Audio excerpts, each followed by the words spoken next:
Por eso costó. Sí, pues costó porque yo había iniciado en otra, pues me había confundido, que de repente Zoom es un poco más enredado, a veces cuesta. Ya, entonces, en este caso la alternativa correcta es la C, ¿cierto? Ahí hay que fijarse en qué nos preguntan, ¿cierto? Si son solo los riñones, la función de los riñones es filtrar la sangre. Luego se expulsa, ¿cierto? A través de los uréteres, la vejiga y la uretra, ¿cierto? Ellos tienen la función de hacer el recorrido de la orina hacia el exterior, ¿cierto? Ahí, como por ejemplo, conducir la orina hacia el exterior sería específicamente, si hay que responder una sola, la uretra, ¿cierto? Porque la uretra es el conducto que lleva la orina al exterior. En el caso de los uréteres es conducir la orina desde los riñones hasta la vejiga. La vejiga cumple la función de almacenar la orina, ¿cierto? Entonces en este caso que dice conducir la orina hacia el exterior sería la uretra, por ejemplo. Y producir y eliminar la orina es al igual que la de todo el sistema. Es decir, si nos preguntaran por todo el sistema, tendríamos un problema, porque ambas estarían correctas. Producir y eliminar la orina es función de todo el sistema urinario, y expulsar al exterior los productos de desecho también podría ser de todo el sistema urinario, pero acá además podemos agregar el sistema excretor del sistema digestivo. También el colon, ¿cierto? El recto y todo nuestra parte final del sistema digestivo también expulsa productos de desecho al exterior, de tal manera que ahí es mucho más general. Entonces, para finalizar, para que nadie quede con dudas, la alternativa correcta es la C. Seguimos. En el sistema renal, el proceso mediante el cual se reincorporan al medio interno las sustancias útiles que no deben eliminarse al exterior se denomina ¿La B? la B, reabsorción, ¿cierto? Acá yo tengo una síntesis. No es tan chiquitito los túbulos, son un montón, son bien largos, pero acá me lo resumen así bien chiquitito. En la primera parte está el glomérulo, que es un montón de vasos sanguíneos que se acumulan ahí para hacer una filtración importante. Entonces, en la primera parte del sistema renal, de la parte funcional del riñón, que se llama nefrón o nefrona, en esa primera parte hay conductos del riñón que se unen con el glomérulo, que son un montón de vasos sanguíneos formando así como una pelotita, un globulito, como un ovillo, ¿cierto?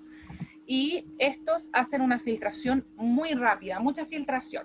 Entonces eso después va recorriendo el tubo renal para llegar a una zona que hace una reabsorción. ¿Qué quiere decir la reabsorción? Como esta filtración fue muy rápida, no fue suficientemente selectiva. Entonces hay muchas cosas que salieron en esa filtración que llevan azúcares, llevan sales minerales que me sirven, a lo mejor mucha agua, porque no puedo perder tanta agua porque estoy deshidratado, entonces tengo que reabsorber harta agua. Entonces todos esos productos que se filtraron inicialmente, pero que el cuerpo todavía los requiere, pasan por acá, por la reabsorción, de tal manera que se vuelven a absorber únicamente las sustancias que son útiles para el cuerpo. Ese es el proceso de reabsorción. Voy como recuperando, le digo, no, esta glucosa no se puede ir. Agua, necesito más agua porque estoy deshidratado. Entonces, el riñón puede ahí regular la hidratación del cuerpo gracias a esto. Y nosotros lo vivimos cada día. Si tomamos mucha agua, nuestro pipí es casi transparente porque en nuestra filtración del riñón se elimina mucha agua excesiva que tomamos. Si nosotros tomamos muy poquita agua, esto pasa especialmente con el pipí de la mañana, ¿cierto? El pipí sale mucho más amarillito y espeso, ¿cierto? Y eso es porque como no hemos bebido agua en mucho rato, no hay tanta agua que eliminar. Entonces se espesa la orina, los productos de desecho, no se elimina tanta agua para no deshidratarnos tanto, de tal manera que esa regulación depende mucho de cómo esté funcionando este sistema de reabsorción en los riñones, ¿ya? Y se reabsorben sales minerales, azúcares, etc. Y finalmente, después de la reabsorción, ya podemos pasar a los últimos túbulos en donde se hace la excreción de la orina cuando se hace pipí. Por eso yo les digo que esto está muy resumido, no tienen las partes, ni la vejiga, ni nada, pero es para resumir los tres procesos importantes: la filtración, la reabsorción y luego la excreción, ¿cierto? Igual hay una fase de secreción que se llama, que es para terminar de eliminar sustancias. Una es la reabsorción, que recupera sustancias, y en la secreción se terminan de eliminar algunos desechos que sobran en la sangre que no se filtraron la primera vez. Entonces ahí también hay secreción. Y la excreción es cuando ya el pipí sale del cuerpo. Ya esa es la excreción. La 13 dice, respecto a los organismos productores es incorrecto. ¿Qué será incorrecto? La D. La D. La D, también considerados heterótrofos, súper, ¿cierto?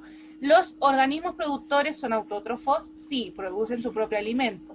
Las plantas, las algas y las bacterias fotosintetizadoras son productores, ¿cierto? Hay bacterias que pueden hacer fotosíntesis, entonces también son parte de los productores. Los organismos que producen su propio alimento, glucosa y sus derivados a partir de los nutrientes, justamente esa es la definición de autótrofos, ¿cierto? Que son los productores. Y también denominados heterótrofos, incorrectísimo, porque los heterótrofos son los que se alimentan de otros seres vivos, necesitan aprovecharse de los nutrientes de otros, ya sean plantas, otros animales. Acá yo les pongo una imagen, ¿cierto?, para repasar un poquito lo que es la fotosíntesis, en donde requerimos como reactivos para que ocurra la fotosíntesis, luz del sol, es súper importante porque el sol, con la luz del sol, le aporta la energía necesaria para producir sus nutrientes, porque producir nutrientes cuesta energía. Las plantas tienen el beneficio de poder aprovechar la luz solar, como nosotros aquí queriendo crear paneles solares, las plantas tienen sus paneles solares biológicos, los traen, o sea, pueden captar la energía solar a través de sus hojitas. Y más el agua y el CO2, el dióxido de carbono que hay en la atmósfera, juntan todos esos elementos para producir azúcares, especialmente glucosa, que conforman sus estructuras, todas las hojitas, los tallos, las raíces, todo está hecho de azúcares, de distintos tipos de azúcares, no solamente uno, y además produce los azúcares que van a utilizar para producir su energía, para consumirlos como alimento, ¿cierto? O sea, todo aquí en la plantita funciona con azúcares. Y finalmente se libera como subproducto el oxígeno a la atmósfera, ¿cierto? De tal manera que este es el proceso de fotosíntesis que hacen los organismos productores para producir su propio alimento, sus propios azúcares. La 14 dice, son consumidores secundarios excepto.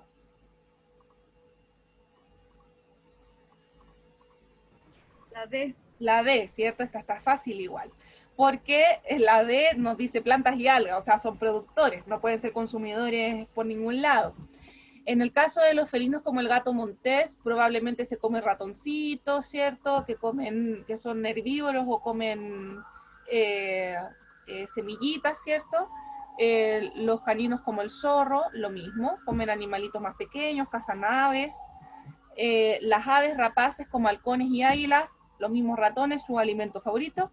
Y finalmente las plantas. Acá yo puse una pirámide trófica para que veamos los productores, los consumidores primarios que son herbívoros, los consumidores secundarios que ya son carnívoros y omnívoros, o sea, comen carne, pero también pueden comer semillas, y en el caso de los terciarios son otros carnívoros, y por lo general los consumidores terciarios son casi carnívoros exclusivos, como los, en el caso de los felinos de África, los leones, los tigres, ellos no son capaces de consumir otros alimentos que no sean carne, o sea, no pueden obtener sus nutrientes de las semillas, de los granos, del trigo, no podrían, como los perros, que sí pueden, pero en el caso de ellos son muy exclusivos en su alimentación, son, como se dice, carnívoros estrictos, ya en el caso de los felinos más salvajes. Pero sabemos que los gatitos, los perritos, bueno, los gatitos son mucho más estrictos que los perritos porque los perritos comen,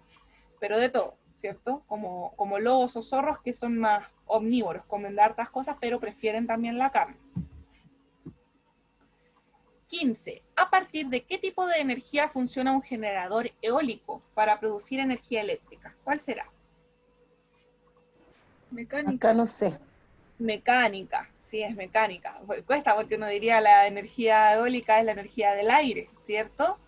Pero el aire por sí solo no emite energía, sino que nosotros tenemos que transformar esa velocidad, esa fuerza que tiene el viento en energía. ¿Y cómo lo utilizamos? Por medio de la mecánica, porque gracias a que el aire genera que giren las astas, ¿cierto? Eso genera, igual como uno en una bicicleta o en un dínamo, ¿cierto? Que uno puede hacer girar una cosita y generar energía por esta fricción. Entonces se hace lo mismo con la energía eólica. Ya no es que el viento nos suministre energía, porque si no estaría pero por todos lados, sino que se tiene que pasar por un proceso en el que esa energía se mecanice para poder ser almacenada a través de un dínamo y esa se pueda utilizar, ¿cierto? Por otro lado tenemos otros tipos de energía que no, la radiante puede ser la del sol, la energía química proviene de reacciones químicas que deben estar ocurriendo. Y la térmica es la energía ya calórica, que es más que nada las transferencias de calor que existen en el medio ambiente. En la estufita hay energía térmica, ¿cierto? 16. Cierto material está conectado a un voltaje de 240 volts y una intensidad de corriente de 0,1 amperes. Si se cumple la ley, ahí me quedo junto, de Ohm, ¿cuál es la resistencia eléctrica del material? ¿La pudieron sacar esta? 2400 ohms. Súper bien. Acá es solamente reemplazar. La ley de Ohm dice que la resistencia es igual a la variación, ¿cierto?, de la resistencia eléctrica, que sería el voltaje, y la intensidad, ¿cierto? Perdón, la variación de corriente eléctrica, no de resistencia, porque la resistencia está acá. La variación de corriente, entonces, de carga eléctrica. Entonces ese es el voltaje, ¿cierto? Tiene un voltaje de 240, se lo pongo arriba, aquí, y la intensidad de la corriente es 0,1 amperes.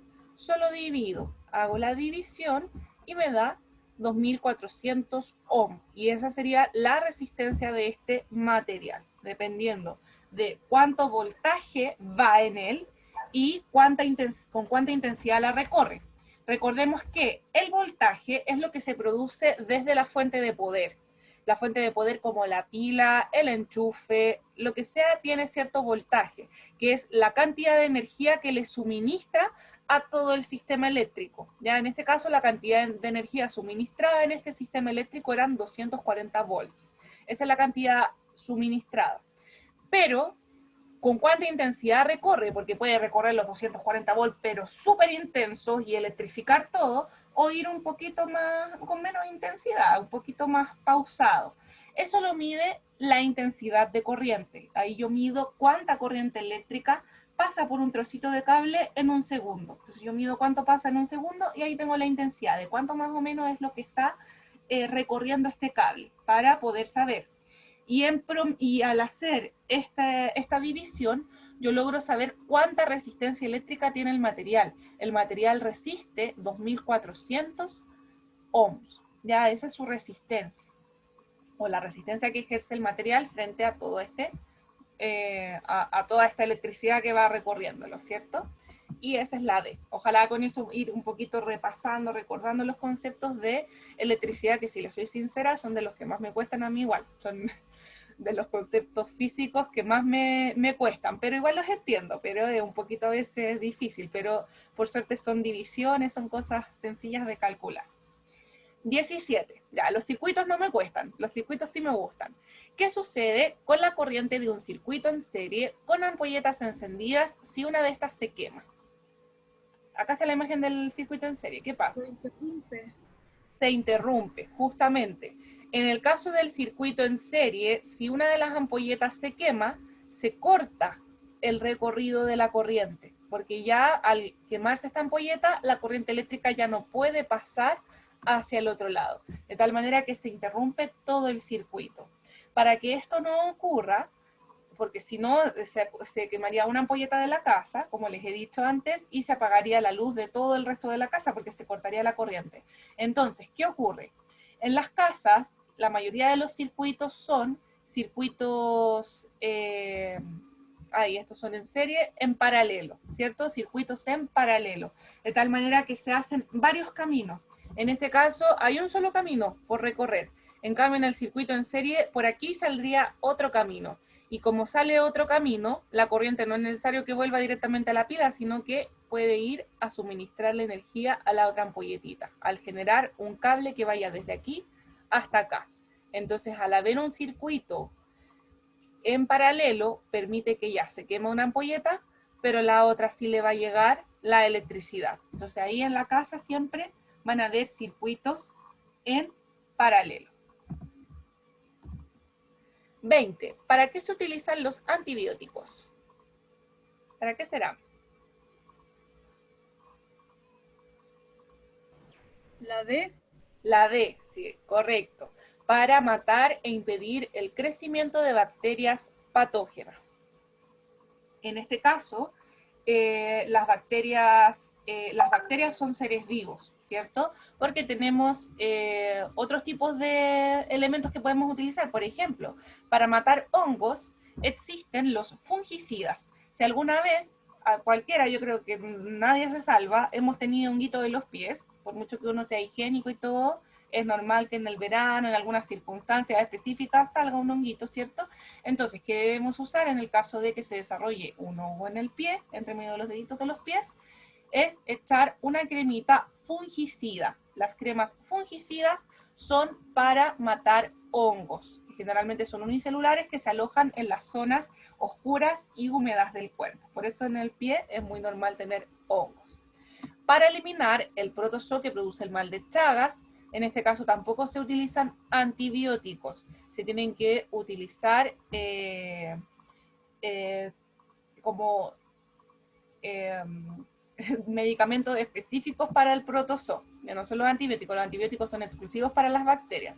Y para el tratamiento de enfermedades provocadas por virus, ahí se utilizan los antivirales, y los antivirales por lo general son las inyecciones, ¿cierto? Cuando uno ya está muy afiebrado, está muy mal, está perdiendo la pelea ahí del sistema inmune, entonces viene el doctor, uno va a la urgencia, ¿cierto? Y el doctor va y le dice, bueno, tome, pum, inyección en el poto, y eso hace que te baje la fiebre, y le da un plus con algunos antivirales tienen los mismos anticuerpos para tratar el virus, y eso ayuda al sistema inmune para ir contrarrestando la enfermedad. De tal manera que los antibióticos son exclusivos para las bacterias patógenas. Si uno está enfermo de un virus, como por ejemplo el COVID, y se toma los antibióticos que tiene guardados en la despensa de la última vez que se enfermó, no le va a servir absolutamente de nada. De hecho, le puede perjudicar, porque lamentablemente las bacterias son excelentes para mutar, igual que los virus, mutan fácilmente y cada vez se hacen resistentes a las adversidades del medio. Si en el medio ambiente hay antibióticos, las bacterias van a ir reproduciéndose y mutando para ser resistentes a ese antibiótico. Y es así como hay bacterias súper fuertes que son resistentes prácticamente a todos los antibióticos conocidos. Pues una persona se enferma de esa bacteria, se la contagia y no tiene nada que hacer el médico, no te puede recetar ningún antibiótico porque la bacteria va a ser resistente a cualquier antibiótico que te recete. De tal manera que los antibióticos son necesarios, pero solamente con la indicación médica, porque se suele hacer el procedimiento de, pero la otra vez me tomé este medicamento y me hizo súper bien, así que me lo voy a tomar ahora que me estoy sintiendo un poquito mal, que me duele un poquito la garganta para que no me pase nada. Con los antibióticos no haga eso. Los antibióticos no funcionan así. Tiene que recetarlos un médico, tiene que tomarlos únicamente en el plazo y en las cantidades que les dice el médico, y después ojalá no tomar antibióticos. Ojalá no tomarlos hasta que sea pero estrictamente necesario, porque ya, no sé, pues tiene una faringitis, que se infectó, que ya no puedes hablar. Y ahí el médico te dice, ya, toma antibióticos porque si no, esto te va a provocar una infección por bacterias no tratadas, te puede provocar hasta la muerte, porque las bacterias pueden diseminarse y crecer y viajar hasta otras zonas de tu cuerpo y generarte lo que se llama una septicemia. de tal manera que una infección hay que tratarla con mucho cuidado. Ahí me van diciendo si hay dudas. ¿Cuál de los siguientes tipos celulares se diferencian en células plasmáticas y de memoria? Esto también ya lo habíamos contestado, pero es difícil. ¿Cuál será? Eran los linfocitos B. Justamente. Acá yo puse la imagen. Puse la B, pero no estoy segura, profe. Ah, ya. Son los tienen que ser, ¿tú pusiste la D? La C. La C. Ah, sí, los linfocitos B, que es la letra C. Esa es la correcta. En este caso, estamos en un tipo de inmunidad que se llama inmunidad humoral, ¿cierto? Porque habían dos tipos de inmunidad en nuestro cuerpo. La inmunidad celular, que depende de los linfocitos T, y la inmunidad humoral, que depende de los linfocitos B. En este caso yo puse solo la imagen de la inmunidad humoral, que es la respuesta correcta, los linfocitos B. El linfocito B, que está inactivo, se une a los antígenos de un patógeno y se queda con algunos fragmentos de las partículas. Entonces acá, como yo les decía a los niños, como que no se activa al tiro, sino que se une a los antígenos, reconoce los antígenos y queda unidos, pero le quedan como el cilantrito o el perejil ahí del almuerzo que no se da cuenta. Entonces debe llegar a encontrarse con un linfocito T. El linfocito T se une a los fragmentos antigénicos que están sobre el linfocito B, activando este último. Entonces el linfocito T, yo le digo a los niños en el colegio que como que le avisa, le dice, oye, mira, tienes aquí algo, tienes que activarte porque si no te van a infectar, ¿cierto? Hay una enfermedad. Entonces ahí se activa, como que no se activa por sí solo, sino que necesita ayuda. Entonces por eso yo les digo a los niños que es como el cilantrito ahí en el diente que uno no se da cuenta, pero está ahí, entonces tienen que avisarte. Y ahí, ya me activé. Entonces cuando el linfocito B al fin se activa, se divide, dando origen a células plasmáticas y células de memoria. Estas últimas permiten reaccionar más rápido frente a futuros encuentros, ¿cierto? Las células de memoria hacen que el sistema inmune reaccione rápidamente frente a otra nueva infección y eso genera que uno de lleno no se enferme. O sea, uno le da así un dolorcito de cabeza y ya se acabó, no te enfermas, porque el sistema inmune responde rápidamente. Y en las demás, que son las células plasmáticas, lo que hacen es liberar una gran cantidad de anticuerpos, los cuales pueden neutralizar a los patógenos. Los patógenos neutralizados son comidos, ¿cierto?, por un macrófago para eliminar sus desechos, o sea, para que ya no quede ni de basura, porque sería como tener puros cadáveres de virus en la sangre, entonces eso no sirve. Entonces el macrófago llega ahí a limpiar, hace su fagocitosis de limpieza, y se los come para hacer productos de desecho que puedan ser fácilmente eliminados en la orina o se pueden hasta reaprovechar algunos, se pueden reciclar. Entonces, en este caso son los linfocitos B. Recordando un poquito, en el caso de los linfocitos T, también se dividen cuando se activan, pero en este caso, los linfocitos T se dividen en linfocitos T de memoria, que para la nueva infección responder más rápido, pero los otros son los que se llaman linfocitos T citotóxicos, y estos se van a atacar a las células infectadas, o sea, son asesinos de células, matan la célula infectada, porque es como eliminar la manzanita podrida del canasto, ¿cierto? Si yo dejo la manzanita podrida en el canasto, se me va a infectar todo el resto de las manzanas y se me van a pudrir todas. Si yo la saco, la elimino, la boto, salvo al resto de las manzanas. Entonces, en el caso del linfocito T, que genera inmunidad celular, el otro tipo de inmunidad, esos linfocitos T citotóxicos van hasta la célula infectada y liberan una sustancia que hace que la célula muera. Por eso se le llama inmunidad celular, porque va a matar a las células infectadas. En cambio, la inmunidad humoral, que depende de los linfocitos B, que es este caso de las células plasmáticas y de memoria, lo que hace es liberar anticuerpos, y los anticuerpos inactivan, neutralizan al virus. Ya son mejores, son más sanitos, no hay que matar células, pero ambos son necesarios. Ambas trabajan en conjunto, los dos tipos de inmunidad trabajan juntas. ¿Ya? Entonces ahí hay que acordarse, células plasmáticas y de memoria, linfocitos T, inmunidad humoral. Las células de memoria y linfocitos T citotóxicos, A. Esos son los linfocitos T de la inmunidad celular. Entonces ahí como ir tratando de ir clasificando mentalmente las cosas para que no se les vayan olvidando. La 20 dice, cuando termina un día y empieza el otro, aquí pasamos a otro tema.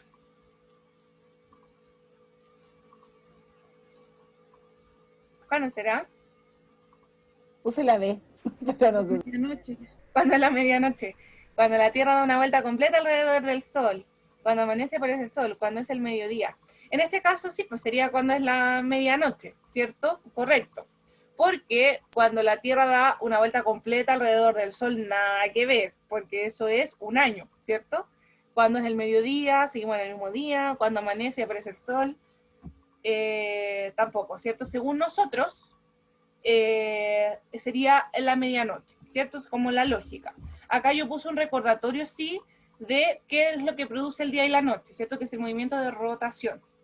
En este caso, podemos decir que si la pregunta cambiara y dijera,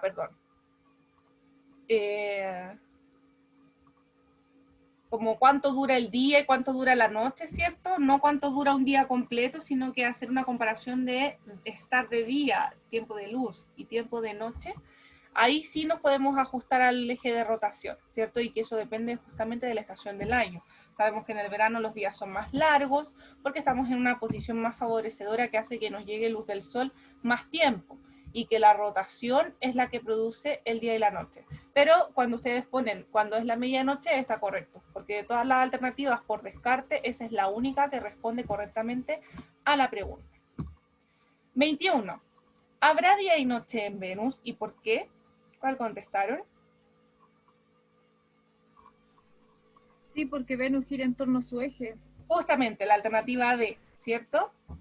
Sí, porque Venus gira en torno a su eje. Acá nos vuelven a confundir con el tema de alrededor del Sol. Nos dicen que Venus también gira alrededor del Sol, pero eso nada que ver, eso provoca las estaciones del año. Y que pase un año entero, ¿cierto? No porque Venus no tiene luna, no porque la luna, el día y la noche no dependen de la luna, ¿cierto? Dependen solo de la rotación. No porque Venus está más cerca del Sol y siempre es de día, tampoco, porque independiente de qué tan cerca esté el planeta al Sol, siempre va a haber una porción del planeta que en algún momento no le llegue la luz del Sol, porque son esferas, ¿cierto? A lo mejor mientras más cerca, el día es más largo y la noche es más corta, pero va a haber día y noche igual, porque en algún punto no le va a llegar luz. Y finalmente la D es la correcta. Yo acá les puse los ejes de rotación para que ustedes vean. Mercurio es casi 0, o sea, casi el eje perfecto, ¿cierto? 0,1. En Venus 117 grados, porque gira para el otro lado. ¿Ah? Fíjense que gira para el otro lado que los demás. Pero gira igual, de tal manera que igual tiene día y noche, ¿cierto?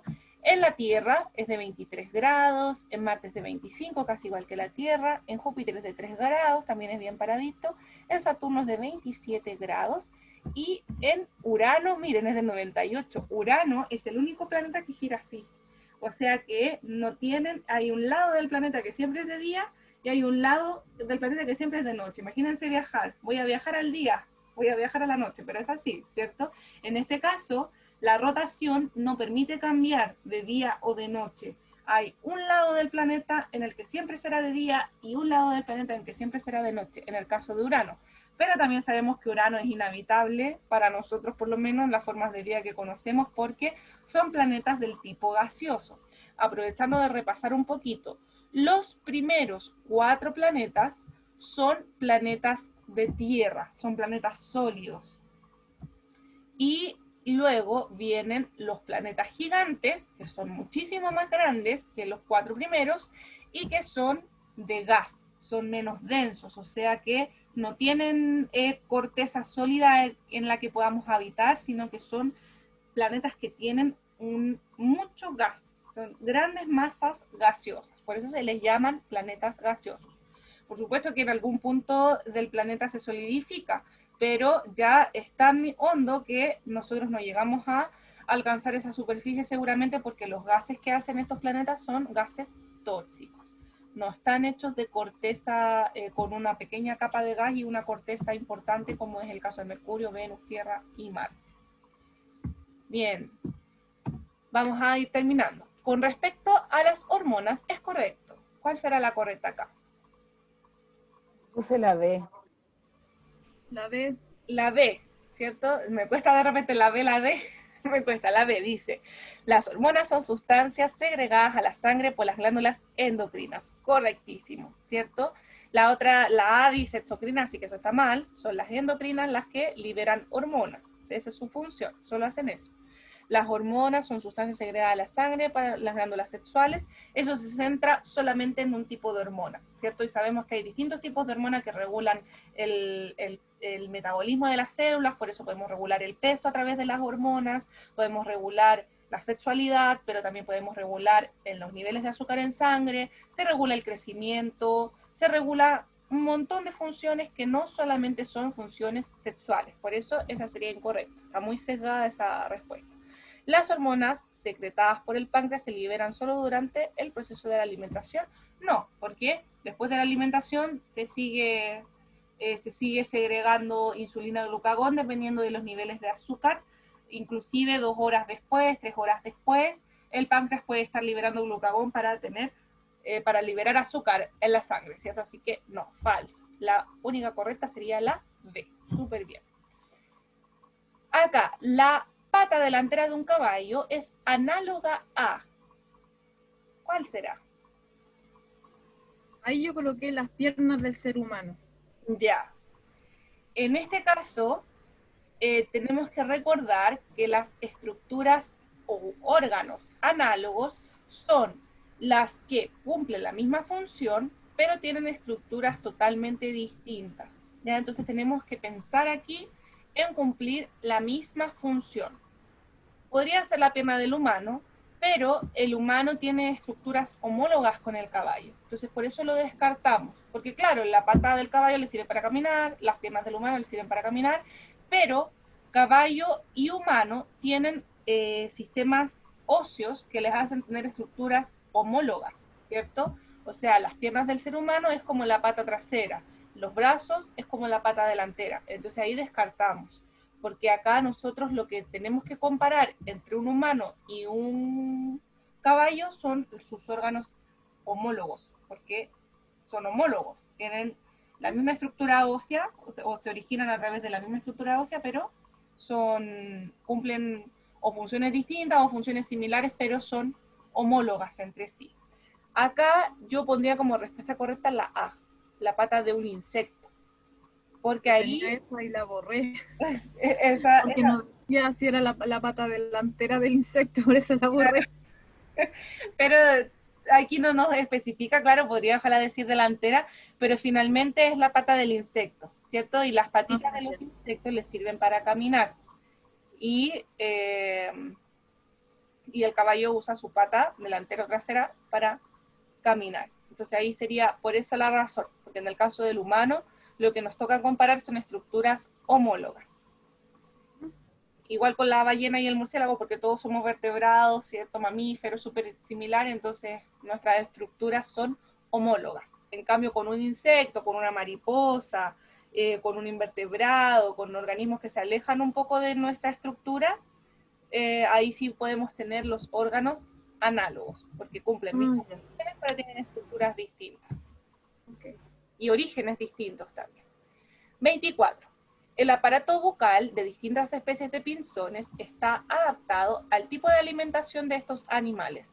¿Cuál es la explicación científica actualmente aceptada de este fenómeno? Selección natural. Yo no la hice, profe. Súper. La Catherine me dice que no la alcanzó a hacer, pero la Gabriela nos dice que es selección natural, ¿cierto? La selección natural es el proceso a través del cual los pinzones fueron desarrollando distintos piquitos dependiendo de su alimentación, ¿cierto? Y es, de hecho, la teoría evolutiva que está aprobada hoy. Lo otro tenemos fijismo, no lo habíamos mencionado me parece, pero el fijismo es que es similar al creacionismo. O sea, el creacionismo se basa un poco en el fijismo, diciendo que las especies fueron creadas así como las conocemos hoy y no cambian. O sea, el fijismo niega el proceso evolutivo, dice que no hay, igual que el creacionismo. El lamarckismo es el proceso de los órganos ¿cómo se llamaba? Del uso y desuso, en el que tenemos características o adaptaciones, se me han ido los nombres este día, pero en el caso del lamarquismo habla del uso y desuso, ¿cierto? Y que los órganos van a ir apareciendo, son caracteres adquiridos, ahí sí me vino la palabra, van a ir apareciendo a través del uso o de la necesidad, ¿cierto? Y que a partir de que yo necesito algo, yo puedo crear este carácter adquirido, crear una característica que se adquiere durante la vida, y lo que decía Lamarck era que esa característica se podía heredar. Hoy sabemos que existen algunos caracteres adquiridos que los vamos adquiriendo a través de la vida, dependiendo de nuestras costumbres, de nuestros hábitos, vamos adquiriendo estos caracteres, pero que no los heredamos, que si nuestros hijos quieren, por ejemplo, tener músculos, van a tener que partir desde su juventud haciendo su ejercicio para poder desarrollar esta musculatura, porque no porque el papá sea musculoso, van a ser una guaguita musculosa, ¿cierto? Eso es un carácter adquirido, pero que no se hereda a la descendencia. Por otro lado, el catastrofismo habla de que las características evolutivas se dan cuando ocurren desastres naturales, cuando ocurre una erupción volcánica, cuando ocurre un terremoto que hace un quiebre. Entonces el catastrofismo no habla de selección natural, sino que habla de que los cambios ocurren cuando hay catástrofes, cuando hay estos desastres naturales que pueden generar un shock en las poblaciones de animales que hacen que evolucionen. No es cierto, la selección natural es constante, es lenta, y esa es la teoría que existe o persiste hasta el día de hoy. Y se supone que está ocurriendo, pero es tan gradual, es tan lento el proceso, que nosotros en nuestro periodo de vida no somos capaces de percibirlo. 25. ¿Qué se concluye a partir del gráfico? Este ya lo habíamos hecho. Distancia de los planetas con respecto al Sol. La B, Marte tiene un año astronómico mayor que Venus. Justamente, ¿cierto? Porque vemos que la distancia de los planetas está Júpiter mucho más lejos, Venus más cerca, Marte más lejos que Venus, de tal manera que el año va a ser el tiempo que se tarde en dar la vuelta completa. Si está más lejos, se tarda más. Todas las demás son solamente distractores, ¿cierto? El tiempo de rotación no está en el gráfico, Venus y Mercurio tienen un eje de inclinación menor, el eje de inclinación no está en el gráfico, Júpiter, Venus y Marte tienen estaciones del año más largas, y hay planetas que ni siquiera tienen estaciones del año, porque las estaciones del año dependen del eje de rotación. La Tierra tiene estaciones del año porque tenemos eje de rotación, pero hay planetas que tenían un eje así, ¿cierto? Entonces, nada que ver. De tal manera que la B es la única correcta. 26. La función de las neuronas sensoriales o sensitivas. ¿Cuál es? Yo puse la... Ya. Conducen los impulsos de un receptor sensorial hasta el sistema nervioso central. Correctísimo. Esa es la correcta. Ya, no hay muchas dudas. Me interesa que veamos la última y nos queda un minutito, así que me voy a apurar. ¿Qué tipo de evidencia evolutiva se representa en la imagen? La biogeografía. Biogeográfica, ¿cierto? La D, la alternativa D. ¿Cierto? Son pruebas biogeográficas que podemos estudiar la geografía del planeta, las especies que existieron en los distintos tipos de geografía que hubieron antiguamente, y tenemos pruebas biogeográficas de la evolución. Y ahora sí, en el último minuto explicamos esta, porque me interesa el acto reflejo. Profe, ¿era la D entonces, cierto? ¿Biografía? Sí, la D, biogeográfica. Súper bien. La 28 dice, la pupila reacciona a un aumento de intensidad lumínica achicándose. ¿Cómo actúa el sistema nervioso ante el cambio de la cantidad de luz? ¿Cuál será? Coloqué la D, elabora señales nerviosas. Para que las neuronas de la pupila hagan sinapsis y contraigan el iris. Tenía duda en eso. Porque acá tenemos que explicar envía señales nerviosas a la médula para que sus neurotransmisores contraigan la pupila.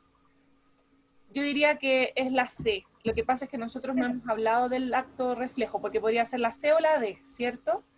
Entonces, acá, ¿cuál es